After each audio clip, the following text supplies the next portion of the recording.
যদি কোনোভাবে আপনারা নির্বাচন কমিশনকে ম্যানেজ করে কিংবা এই পলিটিক্যাল এই ফ্যাসিবাদী সিস্টেম যেটা আমরা দুঃখজনকভাবে গত 1.5 বছরেও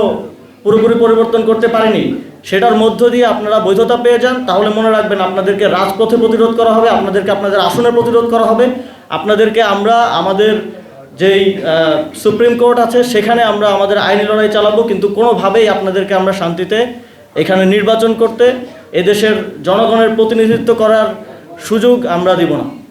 আমরা জাতীয় নাগরিক পার্টির নির্বাচন পরিচালনা কমিটির পক্ষ থেকে, জাতীয় নাগরিক পার্টি এবং আমাদের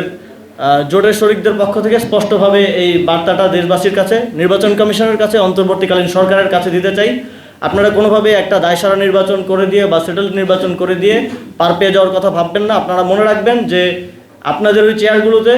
যারা পূর্বসূরি যারা বসেছিলেন, যারা এইভাবেই গত 3টি নির্বাচনে মানুষের ভোটাধিকার হরণ করেছিলেন, তাদের পরিণতি কী হয়েছে সেটা আপনারা ভুলে যাবেন না। আপনারা যদি এই ধরনের পরিণতি অদূর ভবিষ্যতে না চান,